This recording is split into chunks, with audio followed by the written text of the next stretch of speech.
We are closer than ever before. Quickly, into the vortex. Dr. Cortex, the vortex is not ready.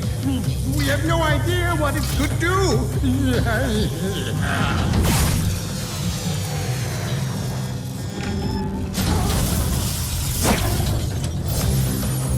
Failure again. Capture him! Uh-oh.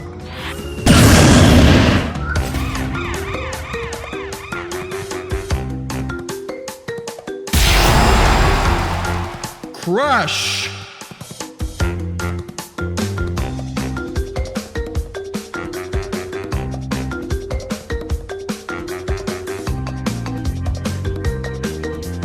Crash is an oddball of an all-rounder who, while sporting a great balance of offensive and defensive options, also excels at catching his opponent off guard with a variety of unique cancel and follow-up options. As a fighter, Crash is fairly difficult to pin down, with a surprisingly great disadvantage state and plethora of get-off-me options, making it almost impossible for most fighters to lock him into a corner. When this is combined with a mechanic that's focused around unpredictability, you've got a character that loves a bit of chaos and rewards those that are willing to get a bit reckless, much like the Crash games themselves. But while Crash's wacky playstyle matches his personality, it's not without its weaknesses. While he might sport great damage, Crash might struggle to actually lead into said damage, as his short range leaves a lot to be desired. This also results in Crash having a fairly stale neutral, as outside of a couple of specific attacks in his projectile, his means of moving in on his foes is limited thanks to his stubby buttons. Crash does have a few ways to potentially bypass these weaknesses, and while risk can lead to reward, it can just as easily lead to ruin. As a Crash player, your game plan will vary between each archetype you fight, with fights against pressure-oriented fighters revolving around your fast buttons and get-off-me options that are hard to trade with, while fights against more defensive characters will have you relying on your projectile as you meticulously look for an opening.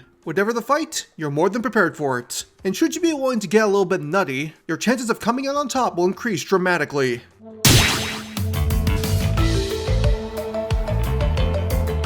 Crash is a medium-sized semi-humanoid character, with his height being around the same as his fellow platforming mascot, Sonic. One of the greatest gaming mascots of all time, Crash Bandicoot is a character that's often held on the same pedestal as the other platforming legends of the 90s, and it's not hard to understand why. While his games might lack the finesse of Mario or the speed of Sonic, Crash's titles more than made up for it, with their unique settings and tough-as-nails execution, especially if you try to go for 100%. But I'd argue that one of his biggest standout features as a character is his endearing design and nut-bar personality, and it's something I really want to encapsulate with his design here in Smash. Thanks to this, Crash is designed to be very expressive, exaggerated, and at times downright hilarious, with many of his more powerful attacks almost comically being ruined by how much he overextends. While he might not be the sharpest tool in the shed, one thing Crash definitely has is heart, and you can't take that away from him. If you're looking for someone with a bit more brains, you're probably looking for Crash's sister, Coco. Speaking of Coco, I'm sure a decent amount of people coming to this video thought that she would be making an appearance as Crash's Echo Fighter. Well, sorry to be the bearer of bad news, but Crash will be coming to Smash alone this time around. While I am aware of the fact that Crash and Coco play nearly identically to one another, not only the N.Sane Trilogy but also Crash 4, it's very clear that Coco has a very different body build than that of Crash. And while spin attack animations might be easy to recreate, she doesn't fit the criteria to work as Crash's Echo Fighter. While that's the case, however, she will still make cameo appearances throughout Crash's moveset, so she's not being forgotten. As for his aspects as a fighter, Crash's design here in Smash is mainly based on his appearances in the 4 main Crash titles, with references to games like Twinsanity, Wrath of Cortex, and Crash of the Titans being next to non-existent, which I feel is the best way to go about representing the best of what Crash Bandicoot is, both as a character and as a series. I mean, hell, that's exactly why this game was made in the first place. Also, while I'll mainly be using Crash's modern Crash 4 design as the visual references for this video, the moveset itself is designed so that it can work with either the modern or classic look. So regardless of which one you like more, you can still insert your favorite version of Crash into this design and it'll flow perfectly. In terms of mobility options, Crash has 2 jumps, all while also being able to crawl.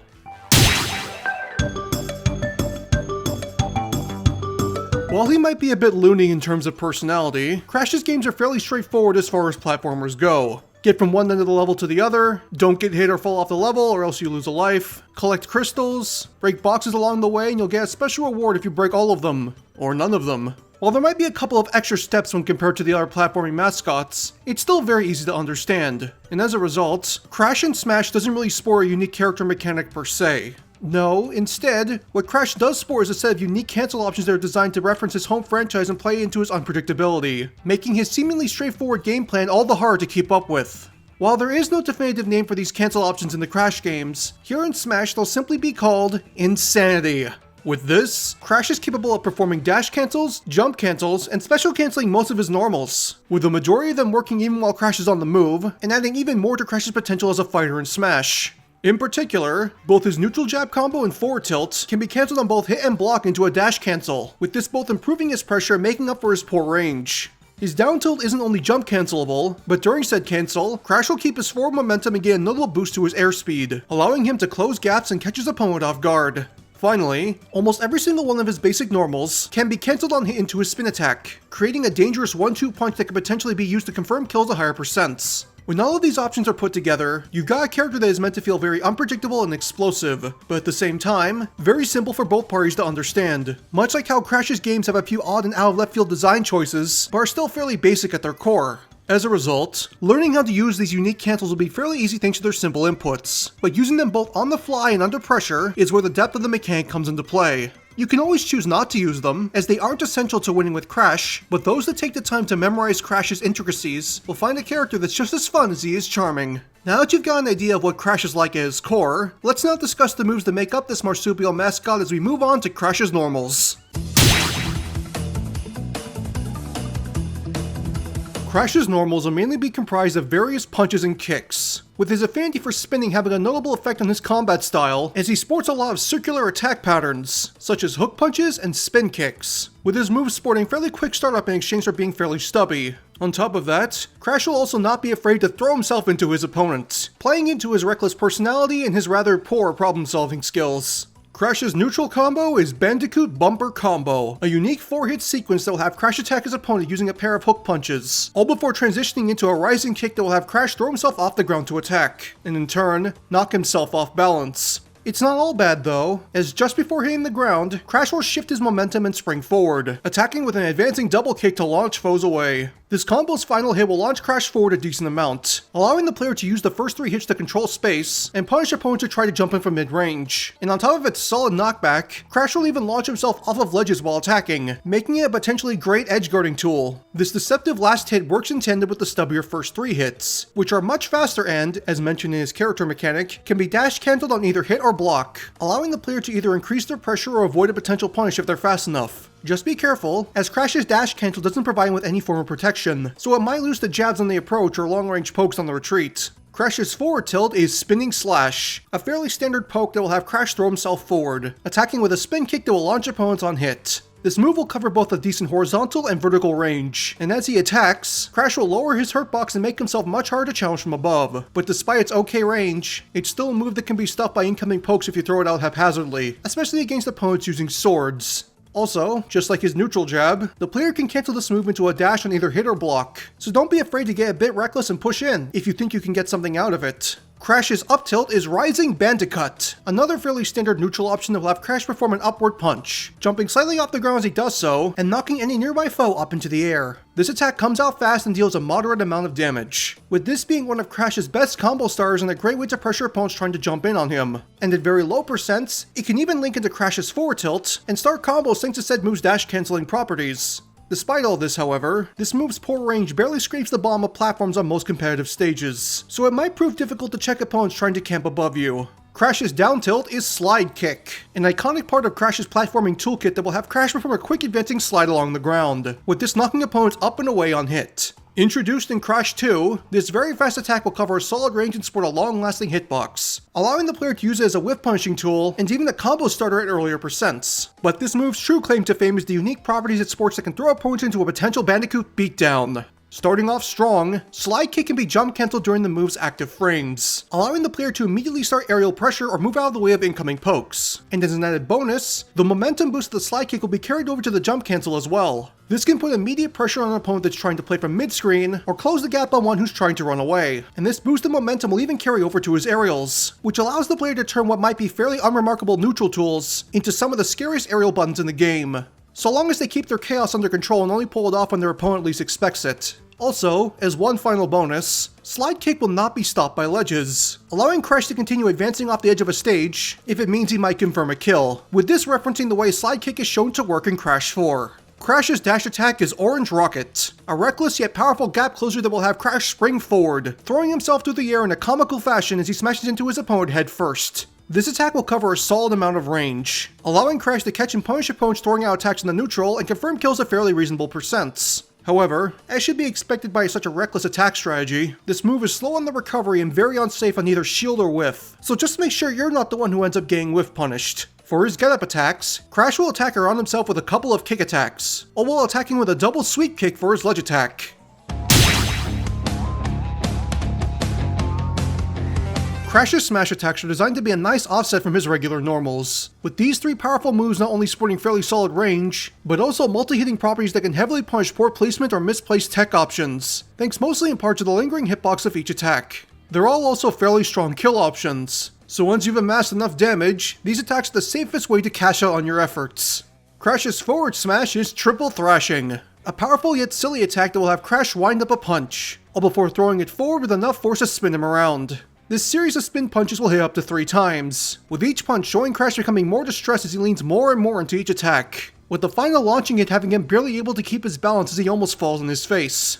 Aside from the comical undertones, this move sports some solid kill power and decent range, and if either of the first 2 hits land, the opponent will be locked into the launcher before they're sent flying. However, while Crash's dedication to the attack is admirable, it leaves him in a position that will take time to recover from, making this move fairly easy to punish on either block or whiff, so mind your positioning. Crash's up smash is Marsupial Missile, a versatile and expressive attack that will have Crash scrunch up before performing a spinning jump punch, striking up to 3 times before launching opponents at the end of the move's damage path. This attack has Crash jump a decent distance off the ground, with its great speed and range making it one of Crash's best tools for punishing opponents trying to either land or camp platforms, and this is paired with a fairly solid recovery speed that can make this attack safe if used effectively. While that's the case, however, this move's lack of a disjoint can make it quite difficult to safely pressure opponents that sport long-range attacks, so pick and choose your chance to attack more carefully if you're fighting a character with a sword. Finally, Crash's down smash is Breakdance Bandicoot, a stylish yet funny attack that will have Crash spin around on his back, performing a breakdance strike as he attacks multiple times using his legs. This attack will hit on both sides of Crash simultaneously, allowing the player to use it as an Okizeme option that can punish a huge variety of tech options, especially against an opponent who's stuck on the ledge, but its average at best range and knockback might make it situational in certain matchups. Also, at the end of the move, Crash will strike a pose for the camera, adding both a bit of personality to this attack and a fun way to taunt your launched opponent, with the animation itself being cancelable at any point as it doesn't factor into the move's cooldown.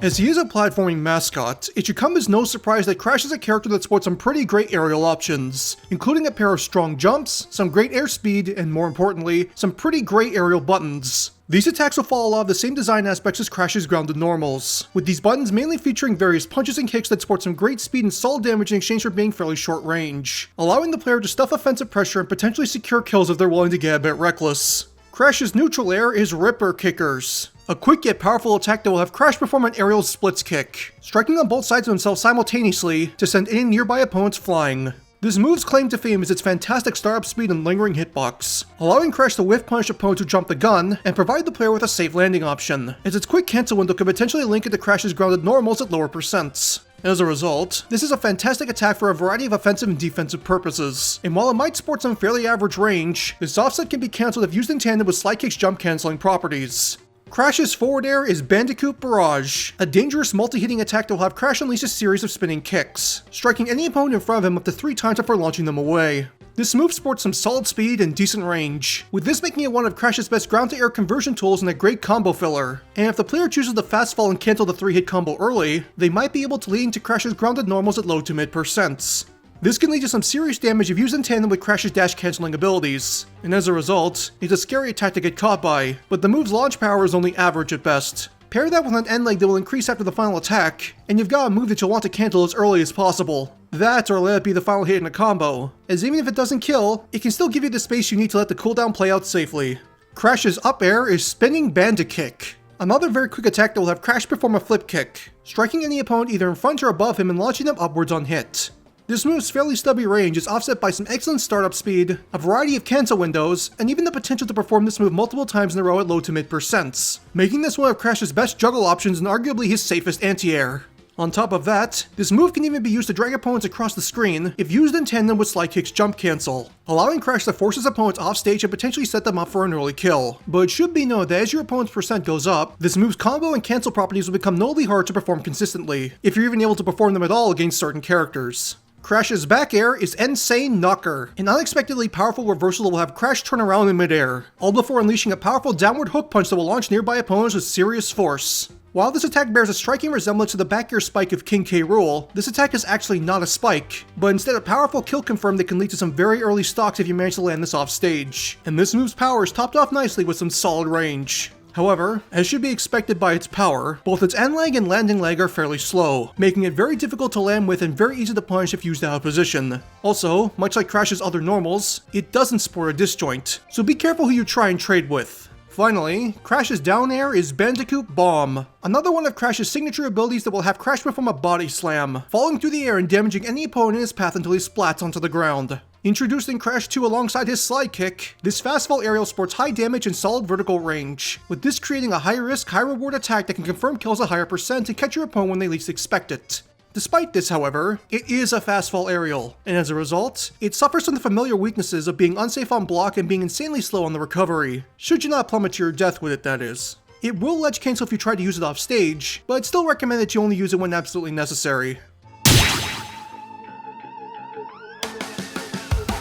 Crash will grab his opponent by reaching forward with both of his arms, holding them tightly and perhaps a little bit too close for comfort, as he performs a headbutt for his pummel. As for his throws, Crash will sport a fairly balanced set of options that can be used to deal some solid burst damage, with his kit including both a combo throw and a kill throw. Also, it should be noted that this is one of the few instances where Crash's movesets will give a nod to games outside of the 4 main titles, as aspects of these throws are inspired by animations from Twinsanity. While they won't directly reference anything outright, it's at least something for those who enjoyed the PS2 era of Crash games. Crash's forward throw is Topsy Tosser, a fairly standard throw option that will have Crash spin around with his opponent in tow, building up momentum before throwing them away with solid force. This throw sports some above average damage and knockback, allowing the player to force opponents off stage and potentially set up kills if they position themselves correctly. But outside of that, forcing opponents back into neutral isn't the best thing for Crash, as getting to set neutral is one of his biggest weaknesses. As a result, it's best to use this throw sparingly. Crash's up throw is Cyclone Cannon, another fairly simple throw option that will have Crash perform a spinning leap into the air, all before tossing the opponent upwards after building up enough momentum. At low to mid percents, the player can use this throw to start combos or potentially force mix-ups, as his quick aerials can easily force larger characters to make split-second decisions that could lead to a big damage payout. At later percents, however, this throw will lose its ability to combo and simply be a repositioning tool, although it can be used to confirm kills off the top of the screen if used at very high percents. Crash's back throw is Bandicoot Beatdown, a fairly comical throw option that will have Crash roll backwards with his opponent in tow, all while repeatedly hitting them with various forms of punches, kicks, and various attempts at cartoonish slapstick, with these blows kicking up a wave of dust as the two roll across the screen. At the end of the throw's travel path, Crash will accidentally launch his opponent out of his grasp as he rolls onto his face, but this accidental toss sports enough power to be used as a kill throw at reasonable percent against a majority of the cast, especially if you have your back to the ledge. It can also be used as a fairly strong repositioning tool at lower percents, so if you're the one who's playing on the defensive, it can work as a great alternative to Crash's forward throw. Finally, Crash's down throw is Lazy Layout. Yeah, another fairly simple throw option that will have Crash pick his opponent up over his head, all before leaping up into the air and slamming them into the ground. This toss will cause the opponent to bounce off the floor and up into the air, putting them in the prime position for follow-ups at low to mid percents and potential mix-ups at higher percents. As a result, this is one of the main throws you'll be using as Crash if you manage to grab your opponent. And while Crash's combos aren't super long, the ability to get a potential 30 to 40% lead on your opponent can still mean a lot early on in the match. We've now reached Crash's specials, and this is where the N.Sane Marsupial will make use of a variety of iconic abilities to put his opponents through the ringer. In terms of options, Crash's specials will give him access to a powerful Get Off Me tool, a solid projectile that he can use to press opponents into neutral, a great vertical recovery option with some deceptive hitboxes, and a highly versatile utility option that has the potential to completely change the way you approach combat with Crash. A fairly balanced set of tools for what is easily Smash's most unpredictable all-rounder. Starting with his neutral special, Crash will make use of what can only be described as his most iconic ability to force opponents out of his comfort zone, close out combos, and potentially even prevent him from getting comboed himself. The Cyclone Spin. Introduced in the original Crash Bandicoot, the Cyclone Spin is Crash's main way of combating the various enemies of his titles, with a single hit from this vortex being enough to send enemies soaring off screen at incredible speed. And here in Smash, Cyclone Spin will retain its explosive blend of speed and power as it deals both solid damage and knockback to any opponent who gets too close, although it has been tweaked in some areas to make it fit better into a fighting game. Thanks to this, Cyclone Spin has actually been split into 2 different attacks, with one acting as the standard version of the attack, while the second is a unique interpretation that will only come out when the player cancels any of Crash's normals into Cyclone Spin, with this acting as a combo ender with unique properties. For the regular version of Cyclone Spin, this is Crash's main anti-pressure tool and a fairly powerful reversal that can be used both while on the move and out of shield, with this version sporting a larger damage payout and higher kill power in exchange for a slower 5-frame input, which puts it in line with Incineroar's Darkest Lariat. This is also the version of Cyclone Spin that the player can use to try and escape combos, although good players might be able to bait the spin and punish you afterwards, so make sure you don't mash it at every given opportunity. As for the alternative version of Cyclone Spin, this is Crash's main combo ender and a fantastic way to confirm kills at higher percents, as the spin will sport a faster 3-frame start in exchange for weaker overall knockback and slightly less range, and depending on the attack that's being cancelled, the properties and launch angle of Cyclone Spin will change. For example, if the player cancels Slide Kick into Cyclone Spin, the hitbox and launch angle of the spin will be shifted down and forward, allowing Crash to potentially gip an opponent with a poor recovery thanks to its very low launch angle. When both of these options are used to their fullest, this turns Crash into a character that is very dangerous to pressure for too long, with the smallest of mistakes potentially leading to big damage if the player knows how to use Crash's cancels effectively. But what if I were to tell you that there's more to this move than just Cyclone Spin? If the player chooses to not just tap the B button, but hold the B button, Crash will enter what seems to be a charge state, with wind whirling around his body as he seems to build up energy. And once the B button is released, Crash will unleash a fast, multi-hitting Cyclone Spin that will pull in nearby opponents and spit them out once the attack comes to a close. Enter the ultimate version of Crash's spin attack, the Death Tornado Spin. Introduced in Crash 3, this dangerous attack will gain both more damage and knockback the longer the move is charged for, and during its duration, Crash's aerial momentum will gain a boost, allowing the player to use this move as a horizontal recovery option. Any opponent caught by this attack will be unable to escape the vortex until the attack concludes, and as a result, a max power DTS can be used as an efficient kill confirm and a dangerous edge guarding tool. But it should be noted that Crash will go into a freefall state if this move concludes in the air, so if you're going to go off stage with this move, it's recommended that you start high if you want a chance of grabbing that ledge. On top of that, the charge or Death Tornado Spin must be done all at once, making it very unsafe to throw out in neutral, especially since it can be cancelled by counters, attacks from above, or grabs during the charge animation. Moving on to his side special, Crash will make use of a tricky projectile that will give him the means of keeping tabs on his opponent from mid-range, all while checking a variety of tech and spacing options if used at an opportune time. The Wumpa Bazooka. Introduced in Crash 3, inputting this special will have Crash whip out the Fruit Bazooka and aim it in front of himself, all before burst firing a pair of Wumpa Fruits that will cover a solid range and deal decent chunks of damage to the first opponent in their path. These fruits will fire at half-second intervals, creating a gap between the projectiles and allowing the player to stop a preemptive retaliation from their opponent, all while also making it safe against reflectors, as reflecting the first projectile will simply bounce it into the second one and nullify the attack with no threat to Crash.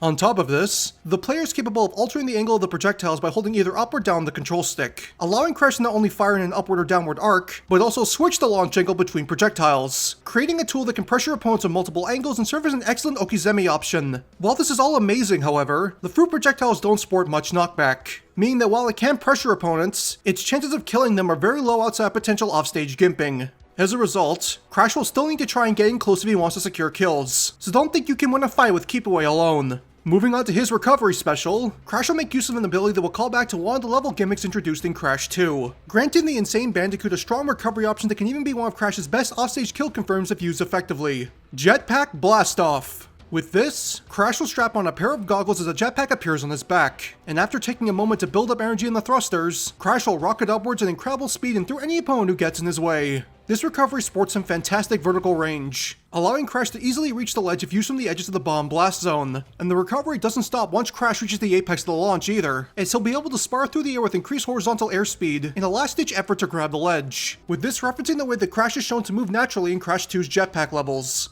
On top of this, the initial takeoff hitbox sports a very powerful spike below Crash, allowing the player to use this as an edge guarding tool if they time it correctly. Despite all this, however, this move's charge time is notably slower than that of moves like Firefox, and as a result, Crash is left vulnerable for a long time if used off stage, meaning it'll be very easy to gimp him if the move doesn't start from a position that's very hard to counter. Thankfully, Crash does sport other recovery options that the player can use to mix their opponent up, but none of them sport the range that this move does. Finally, for his down special, Crash will make use of a fantastic utility option that calls back to one of the most iconic aspects of his home franchise, allowing him to change the flow of the neutral, extend combos, and potentially improve both his offense and defense. A highly versatile tool that looks fairly simple at face value, Crate Bounce. With this, Crash will perform a backflip, and as he jumps into the air, one of the Crash series' iconic crates will appear below his feet and remain stationary in the location it was spawned in, regardless if it spawned either on the ground or in the air. On its own, this crate doesn't do anything other than simply add an extra element to the stage, with it acting as a medium-sized wall the players cannot pass through without rolling. And should Crash or his opponent hit the crate with any amount of damage, the crate will break and force the move into a short 1.5 second cooldown, preventing Crash from immediately spawning another crate. So that's it? Just a box that breaks from any amount of damage? What's the point of such a move? Well, I'm glad you asked, hypothetical individual, as the crate's potential as a move comes not from the crate itself, but instead how the player chooses to interact with it, and you'll be surprised as to just how much versatility a simple box can add to Crash's playstyle.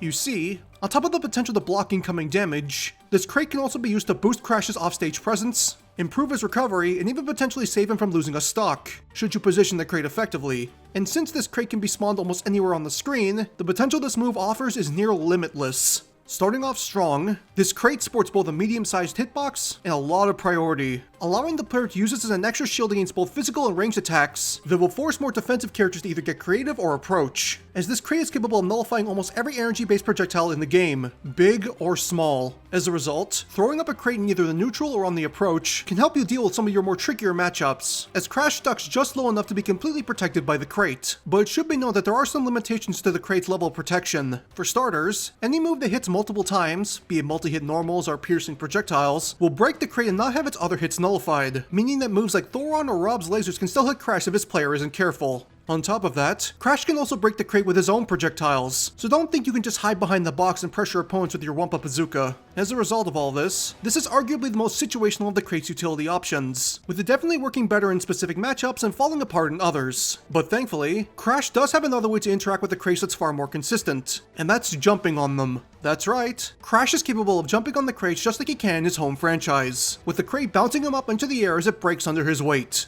This unique crate jump works much like the double jumps of characters like Ness and Mewtwo, in that Crash is capable of performing his aerials as he rises through the air, allowing the player to potentially start or extend combos that wouldn't normally be possible. And if the player holds the jump button as Crash jumps off the crate, the height of this crate jump will increase dramatically, much like how holding jump on a bounce crate will greatly increase Crash's jump height in his home franchise. This jump can be used for both offensive and defensive purposes, and if used off stage, bouncing on the crate will reset Crash's jump count and allow him to greatly improve his recovery potential, although he can still be two-framed as the jump doesn't support any sort of protection against incoming attacks. Finally, the last way Crash can interact with this crate might be a bit unexpected, as while Crash and his opponent are incapable of naturally moving through the crate, launching an opponent into the crate with enough force will cause it to break, all while stopping the momentum of whoever got launched. As a result, Crash can use a well-placed crate to create combo extensions that wouldn't normally work, all while also granting him a strong edge guarding option that could potentially gimp opponents trying to recover low. And come on, what's better than giving Steve a taste of his own medicine? However, on top of its offensive potential, this aspect of the crate can also be used defensively, as the crate will also halt Crash's momentum if he gets launched into it, with this potentially saving him from having to recover or even a lost stock. So if you're stuck in the neutral, placing a crate behind you might end up saving your life. Next is the final smash. And for this, Crash will get an assist from an old friend as he sets up his opponents for a Bandicoot beatdown. And once he gets going, there's nothing that's going to slow him down. This is Crash, Bash, and Brawl. When the final smash starts, Crash will be shown spinning into a special Aku Aku crate, calling upon the protective power of Aku Aku himself as he charges forward at incredible speed. This charge will be fully invincible, courtesy of Aku Aku's protection, and should any opponent get caught by this attack, they'll immediately be locked into a cinematic final smash. As the cinematic starts, Crash will turn and pose for the camera, the power of Aku Aku radiating through his body and seeming to give him incredible power. And after that brief moment of showboating, Crash will then proceed to charge through his opponents over and over, racking up damage and performing a series of funny poses mid-dash. Once the magic starts to wear off, Aku Aku will quickly tell Crash to brace himself as he builds up an attack, with this having Crash slide to a stop and pull him off his face. After taking a moment to brace himself, Crash will hold the mask out in front of himself as Aku Aku unleashes a massive beam of blue energy, blasting away all caught opponents as the final smash comes to a close. The two then sharing a small animation together before Aku Aku disappears. This energy beam is a reference to the boss fight against Cortex in Crash 3, with the initial charge, ironically enough, being able to catch up to 3 opponents in the cinematic. Despite this, however, there's no limit as to how many people the initial dash can damage, so it still works well in 8-player Smash. For his victory theme, Crash will be played out to the character select screen by a snippet of the Crash 3 main theme, which is a tune that would also be used for other games in the franchise. This is considered by some to be the true theme of the Crash series, and while I might like some tunes better, the fact that it represents the most games makes it easily the best choice.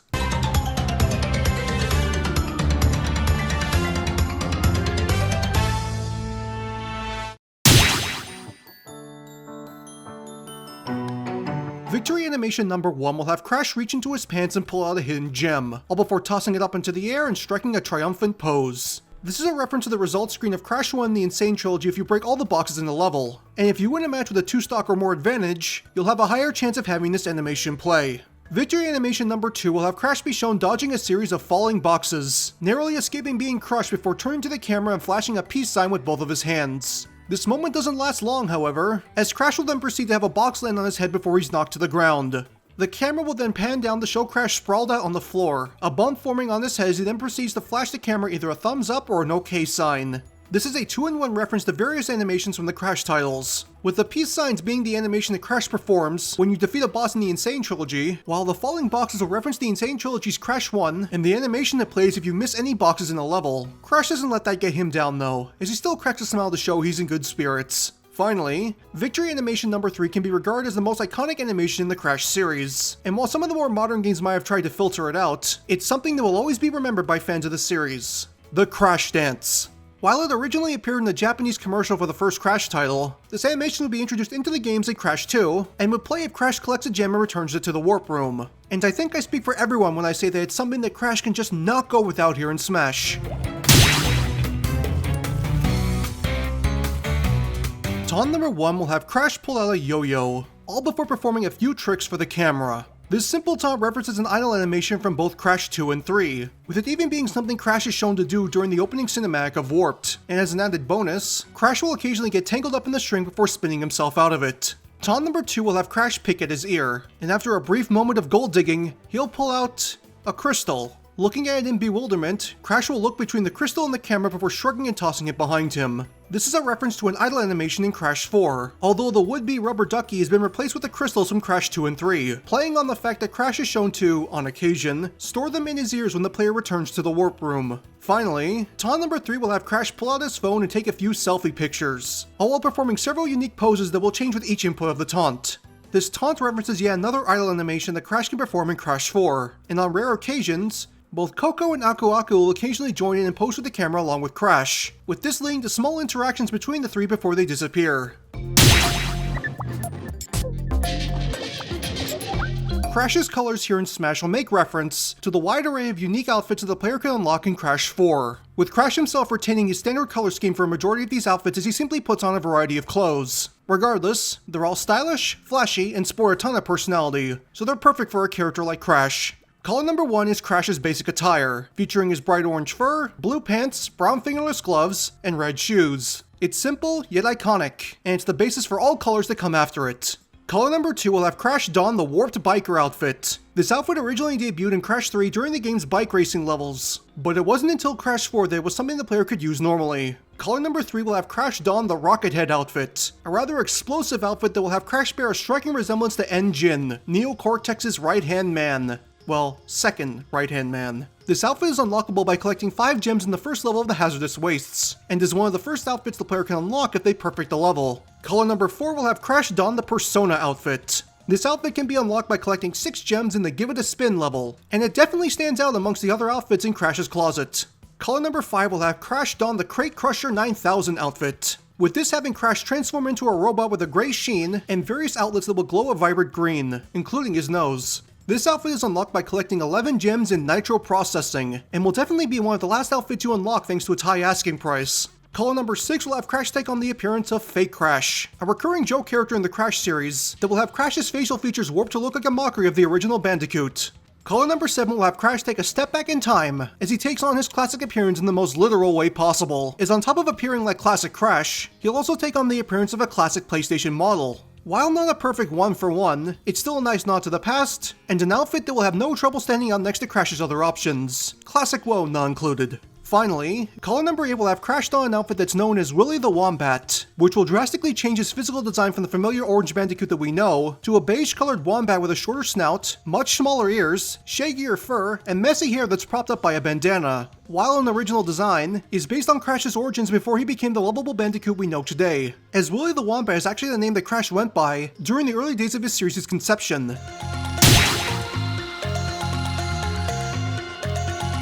Crash Bandicoot is a franchise that, to most of the world, I'm sure needs no introduction. A popular platforming franchise that was born out of the platforming boom of the 90s, that would go on to spawn one of the most iconic platforming mascots, next to the juggernauts that were Mario and Sonic. It's a tale as old as time, or nearly 30 years if you've been keeping track, and while I've always known about and liked Crash a fair amount, most of my enjoyment of the franchise mainly came from watching others play it. It wasn't until I started designing this moveset that I actually took the time to get acquainted with the franchise on a personal level, and after playing all 4 of the series' main titles, I'll definitely say I've become a fan, and I can completely understand the hype that's surrounding this character. Crash getting into Smash would be a massive deal, thanks not only to his popularity, but also the fact that he essentially completes the 90s platforming trifecta that was Nintendo, SEGA, and PlayStation, as Crash was considered one of the hottest franchises on the console and, to some, the face of the PlayStation itself. Nowadays, Crash is a character that's practically on every system out there, and since all 4 main titles are available to play on Nintendo Switch, it really does feel like Crash should be playable by now. But other than that, I don't really have much to say about Crash that others haven't said on the speculation front.